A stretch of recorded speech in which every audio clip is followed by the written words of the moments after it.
"You're a disappointment." Everyone sneered, laughing loudly. I simply rose and walked out. A year later, they bombarded me with over 30 emails, frantically asking for my help. I never imagined myself sitting down to write something like this, but I've been replaying the events over and over in my head, and I need to let it out. What happened last weekend wasn't supposed to be extraordinary.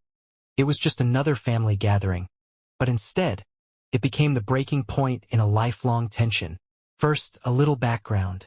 My name is Alex, I'm 28, and the eldest of 3 siblings. My father, Roger, runs a local hardware and building supplies store that's been passed down in our family from my grandfather. Practically everyone in our family has worked there at one point or another. Well, everyone except me. 3 years ago, I chose a different path. Instead of joining the family business, I founded my own digital marketing agency. Roger, my dad, has never let me live that down. Last Sunday was supposed to be a joyous event. My mother Helen's 53rd birthday. She's always been the quiet, steady force in our family, the kind who smiles softly and tries to keep the peace. My siblings, my sister Sophie, who's 24, and my younger brother Nathan, who's 20, were there too, along with aunts, uncles, and a swarm of cousins. It was a big deal because I brought my girlfriend Chloe, who's 26, to meet everyone for the first time. The tension was thick the moment we stepped through my parents' door. My dad barely glanced at us, mumbling a half-hearted greeting, making it clear Chloe wasn't really welcome. I squeezed her hand, silently apologizing for what I already knew was coming. Everything escalated during dinner. Sophie innocently mentioned that the store had been losing customers ever since a big box competitor opened up nearby. I could see my father's jaw tightening and his face reddening, a sure sign of impending explosion. And then my Aunt Deborah, who has always thrived on family drama, decided to pour gasoline onto the fire. "Well," she said loudly, glancing pointedly in my direction, "if Alex had stepped up and taken responsibility like he was supposed to, maybe the store wouldn't be in trouble now." That's when Dad finally lost it. He slammed his hand down onto the dinner table so hard the plates rattled. Chloe jumped, startled by the sudden outburst. "You want to know why things are falling apart?" Roger shouted, pointing a shaking finger directly at me. "Because your brother decided family wasn't important enough. He abandoned us to go play around on the internet, while real men, real family, broke their backs to keep food on the table." I felt heat rising in my cheeks, anger and embarrassment warring within me, but I forced myself to stay calm. "Dad," I began slowly, "I've offered to help you modernize the store's marketing countless times. You've always refused." He cut me off instantly, practically spitting his next words. "Marketing? Real men don't sit behind screens and play with advertisements. They work with their hands. They build things. They actually contribute." The silence at the table was deafening. Chloe squeezed my hand again, her fingers trembling slightly. She'd heard stories, but this was far worse than anything I'd prepared her for. I tried one last time to reason with him, keeping my voice steady. "My agency brought in 6 figures last year. I could easily help you." But Roger wasn't interested in logic or numbers. He jumped up, his face nearly purple now, shaking with fury. "You're nothing but a disgrace," he yelled. And then something happened that hit me harder than anything my father said. Several of my relatives, uncles, cousins, even a couple of my aunts, actually laughed. They laughed at me as though my choices, my life, was nothing more than a joke. Chloe was fuming silently next to me, her eyes bright with restrained tears of anger. My mother stared at her plate, refusing to look up, refusing to intervene like she always did. Sophie looked horrified but stayed silent. Nathan just glanced around uncomfortably, avoiding my gaze. No one ever stood up to Roger, and no one ever stood up for me. In that moment, something snapped inside me. I stood up slowly, deliberately scraping my chair loudly across the hardwood floor. All eyes turned to me, the laughter fading into nervous silence. "Enough," I said, meeting every pair of eyes around the table. "I'm done. I'm not your punching bag anymore. I'm tired of watching this business crumble because you're too stubborn to change." Roger sneered at me, his eyes cold. Running away again. Alex? Fine. When your pathetic internet thing collapses, don't even think about coming back here. I helped Chloe to her feet, and we walked toward the door. My mother finally found her voice, weakly calling after me. Alex, please. But I didn't stop. Behind us, Roger continued ranting about how I destroyed family traditions. But his words no longer held any weight. Chloe was still shaking as we got into the car. Alex, that was horrible. Your family is toxic, she said quietly, her voice strained. How dare they mock you when you're more successful than any of them? I took a deep breath, suddenly feeling strangely calm. You know what's ironic? I said, pulling away from my parents' house, watching it shrink in the rearview mirror. Dad has no idea that his suppliers are unhappy. A couple have already reached out looking for new partnerships. Chloe looked at me, her eyes wide. What are you going to do? She asked softly. Nothing right now, I said, turning onto the main road, feeling the weight of years finally lifting from my shoulders. But when they inevitably come to me for help, and they will, I'll remember every single person who laughed tonight. My phone buzzed repeatedly with messages from Sophie and my mother. Without hesitation, I switched it off. I was done being the obedient, suffering son. If my family wanted to see me as a disgrace, I'd give them exactly what they expected and more. Because the truth was, this fight was far from over. It was just beginning. 6 months passed since that disastrous family dinner, but the wounds felt just as fresh. Initially, I tried to push the incident out of my mind and focus solely on building my business, proving silently to myself that I'd made the right choice. However, family has a way of resurfacing, especially when things start going wrong. The first wave of messages came quietly. At first, just subtle check-ins from Sophie, who tried to keep things neutral. But as time passed, the messages became more frequent, more anxious, hinting at problems back home without explicitly asking for my help. I ignored most of them, determined not to be dragged back into the cycle of guilt and manipulation. Then came the calls from my mother, Helen's voice thin and strained on my voicemail, pleading softly, Alex, please call back when you can. Things aren't good. Your father, he's struggling. Each message ended the same way, a silent hope that I'd come back to fix everything, just like I had so many times before. But I couldn't let myself fall back into old patterns. One night, around 2 a.m, my phone buzzed with an incoming call from Sophie.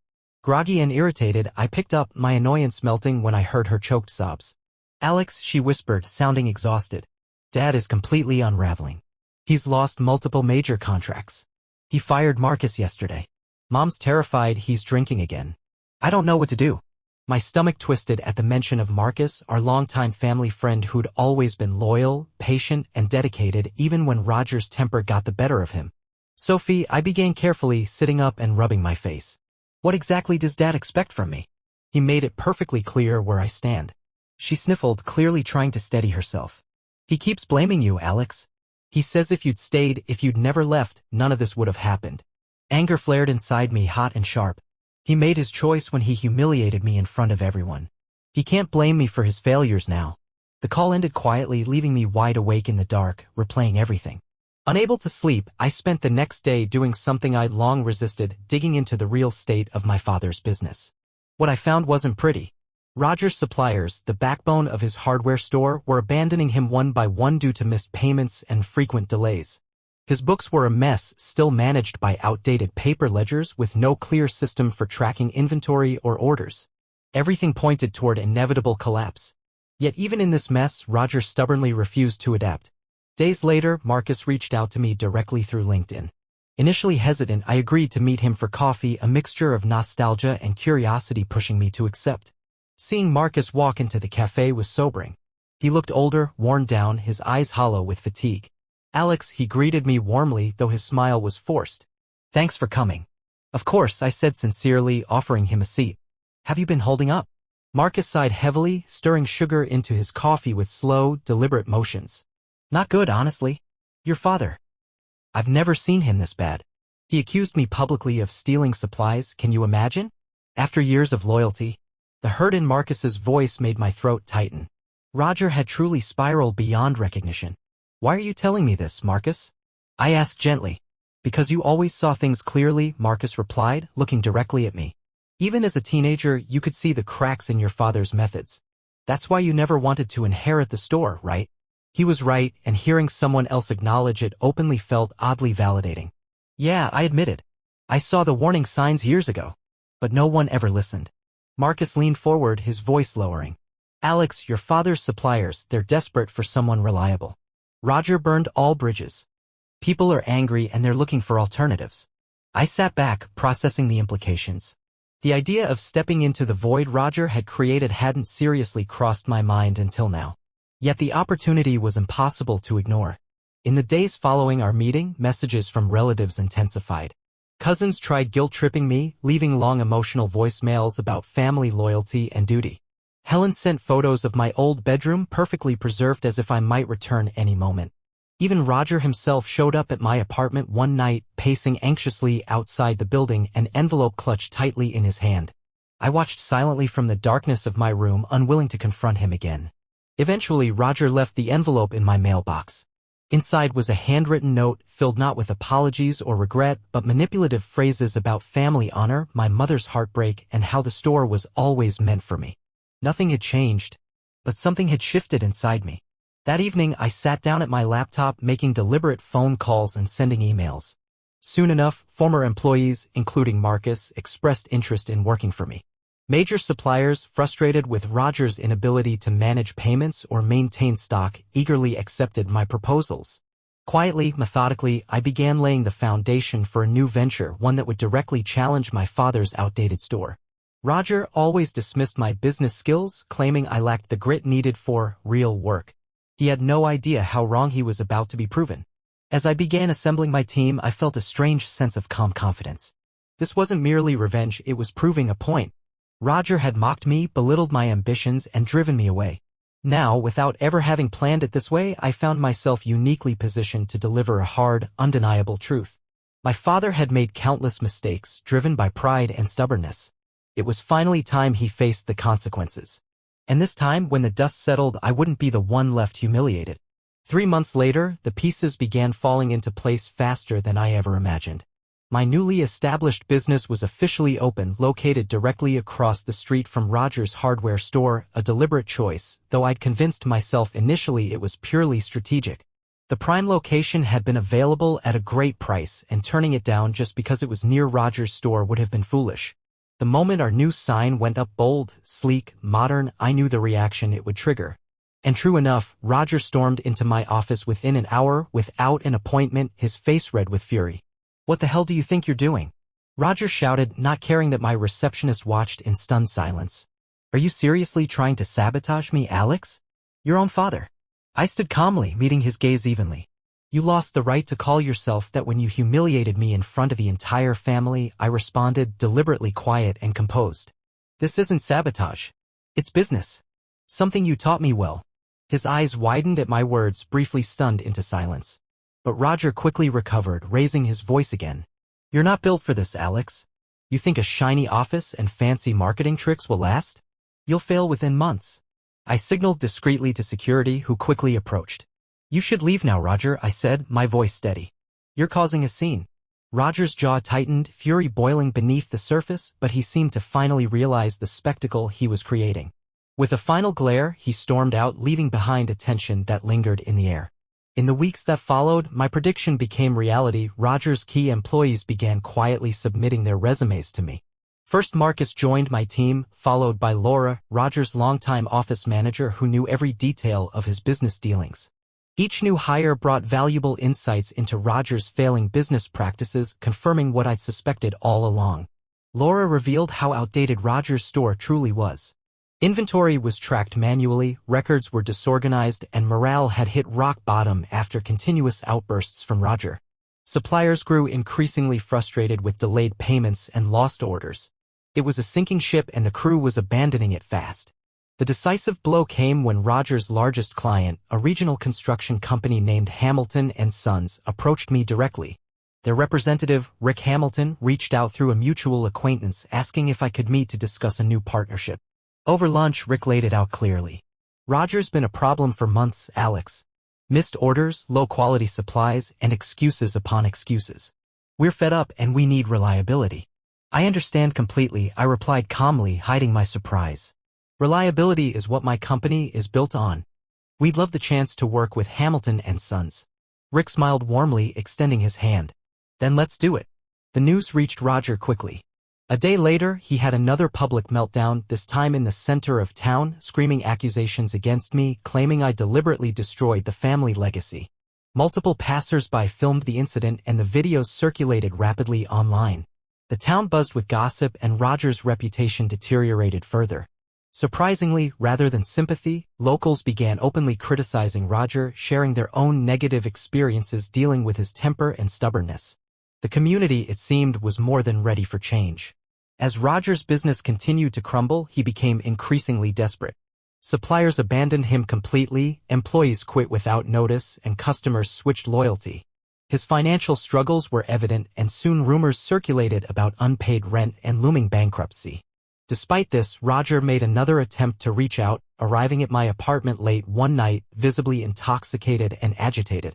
He alternated between threats and pleas, blaming me for everything that had gone wrong while simultaneously begging me to come back and fix things. I remained silent, recording the encounter quietly on my phone, determined to protect myself legally and emotionally. Roger finally stumbled away into the darkness, defeated and disheveled. It was a sight that brought no satisfaction, only a sense of grim inevitability. A few days later, Sophie came by my office, visibly shaken. "Alex, things are bad," she admitted softly. "Dad fired nearly everyone today. The few left are planning to leave soon. Mom is devastated. I'm worried about what comes next." "I'm sorry, Sophie," I said genuinely, feeling a pang of guilt for the pain she clearly carried. "But this isn't something I caused. Dad's pride and stubbornness brought him here. I warned him countless times, but he chose this path." She nodded slowly, understanding but still hurting. "I know you're right. I just never thought it would come to this." I offered Sophie a position at my company, a gesture she gratefully accepted. Having her close was comforting, but her pain was a constant reminder of the cost of my decisions, even if they felt justified. Soon after, the building housing Roger's hardware store went up for sale. Without hesitation, I contacted the owner and expressed interest. The landlord, eager for a quick and profitable sale, readily accepted my offer. Within days, I became the new landlord of the building my father had occupied for decades. The stage was now fully set for a final confrontation, though I knew it wouldn't be easy. I prepared myself mentally, knowing Roger would fight fiercely. But this wasn't about revenge anymore, it was about accountability and facing consequences. I sat in my office, looking out across the street, watching Roger pacing furiously through his shop windows. He knew he was trapped. My phone buzzed, a message from Laura. "It's done. Roger got the notice. He knows you own the building now. Be prepared." I leaned back in my chair, feeling strangely calm yet determined. Roger's pride had brought him to this moment. Now he'd finally understand the true cost of his choices. And no matter how difficult it would be, I knew it had to be done. The day of our final confrontation arrived sooner than expected. Roger, cornered and desperate, requested a meeting through Sophie. He insisted on gathering at a neutral location, settling on a diner our family once frequented, a place steeped in nostalgia and memories both good and bad. I walked into the diner, my heartbeat echoing in my ears, feeling a strange blend of dread and determination. Roger sat waiting at a corner booth, his appearance startling. He looked older than his years, eyes sunken, posture slumped, barely resembling the proud man who once ruled our family with an iron fist. Beside him sat my mother Helen, looking fragile and pale, Sophie, and to my surprise, Marcus. Clearly, Roger was hoping their presence might soften my stance. I greeted them politely but without warmth, taking a seat across from Roger, meeting his wary gaze directly. "Alex," he began softly, voice rough, noticeably lacking its usual authoritative edge. "You got what you wanted. You beat me. Are you satisfied now?" "This isn't about satisfaction, Roger," I replied evenly. "It's about the consequences of your choices." He glanced away momentarily, clearly uncomfortable. Helen reached out, gently touching my hand. "Alex, please," she pleaded softly, eyes brimming with tears. "Isn't there some way we can end this peacefully? We're still family." I felt a pang in my chest at her plea, but I steeled myself. "I tried peaceful, Mom." Over and over. But Dad made it clear that peace wasn't an option. Roger's fists clenched on the table, jaw tightening. "So, what exactly do you want, Alex? To bankrupt me completely?" "No," I said calmly, pulling out a folder and placing it firmly on the table. "These are my terms. Non-negotiable." Roger opened the folder slowly, his expression darkening as he read. The lease agreement I drafted was aggressive, tripling his current rent, terms designed specifically to pressure him into accepting the reality of his situation. Additionally, I'd offered to buy out his remaining inventory at significantly reduced prices. His eyes lifted to mine, filled with disbelief and bitterness. This is nothing short of extortion. Call it what you want, I said firmly, but this is business, exactly as you taught me. You have 48 hours to decide. After that, I start talking to other interested parties. He slammed his fist on the table, rattling the coffee cups. You're punishing your entire family because you can't let go of one argument? No, I corrected him quietly. I'm showing you what happens when you abuse the people you claim to love. Remember when you humiliated me in front of everyone? When you called me a disgrace? This, I tapped the folder, is the consequence. Helen's quiet sobs pierced the tense silence. Marcus shifted uncomfortably, finally speaking up. Roger, maybe it's time to admit you made mistakes. Alex isn't trying to hurt you, he's showing you the reality. Roger shot Marcus a furious look but didn't respond, choosing instead to glare at me. Is there any part of you that regrets this? Any part that feels guilty? You taught me guilt was weakness, I replied simply. You spent years teaching me to prioritize business and strength above all else. I learned well. He shook his head bitterly, anger blending with resignation. Fine, he muttered. You win. 2 days later, my lawyer confirmed Roger had signed the agreements. His business was officially dissolved, the final chapter in a painful family legacy closed. Sophie stopped by my office that evening, sadness etched clearly across her features. She handed me a photograph, me and Roger at my high school graduation, smiling broadly. He did love you, she whispered softly. Despite everything, I know he did. I took the photograph, staring at it for a long moment. A wave of conflicting emotions washed over me, memories of simpler, happier times battling against recent pain and betrayal. Love isn't enough, I said softly, dropping the photo into the shredder beside my desk. Not when respect and kindness are missing. Sophie nodded slowly, understanding but clearly mourning what was lost. So, what happens now? I sighed deeply, leaning back in my chair. Now I rebuilt. The right way. Respectfully. Honestly. Without Roger's shadow hanging over me. Over the next few weeks, I transitioned Roger's former store into a new branch of my business, keeping our family name, a final act of defiance or perhaps tribute, even I wasn't entirely sure which. It quickly thrived, attracting former customers who appreciated the improved service, fair pricing, and respectful treatment. Despite the success, something shifted in me. I began reflecting on my actions, the choices I'd made, and their long-lasting impact. I realized I didn't want to repeat Roger's mistakes, letting bitterness control my life. One evening, as I locked up the store, I spotted Roger across the street, standing alone, watching silently. There was no anger in his expression this time, just quiet contemplation. For a fleeting moment, our eyes met, an unspoken acknowledgement passing between us. Perhaps it was regret on his part, understanding on mine, or a mutual realization that our story had reached its inevitable conclusion. He turned away first, walking slowly down the street, shoulders hunched against the evening chill. Watching him go, I felt an unexpected pang of sadness, not for what I'd done, but for what could have been. Months later, life settled into a calmer rhythm. My relationship with Chloe strengthened and Sophie remained close, working happily alongside me. Even Marcus became an invaluable partner, his presence a constant reminder of the importance of loyalty and kindness. One night, as Chloe and I enjoyed a quiet dinner at home, she asked gently, "Do you ever regret how everything turned out?" I considered her question carefully, the silence stretching comfortably between us. No, I finally admitted. I regret the pain it caused others, but I don't regret standing up for myself. Roger needed to understand the consequences of his choices, and I needed to free myself from his shadow. She squeezed my hand softly, offering a supportive smile. I'm proud of you. You chose to break the cycle even though it was hard. In that quiet moment, surrounded by peace and the warmth of genuine love and support, I finally felt free from Roger's control, free from past bitterness, and free to build a future rooted in respect, kindness, and integrity. The scars from our battles would always remain, but I was determined they would serve as reminders, guiding me toward becoming a better man, partner, and someday, perhaps, a better father than Roger had ever been to me.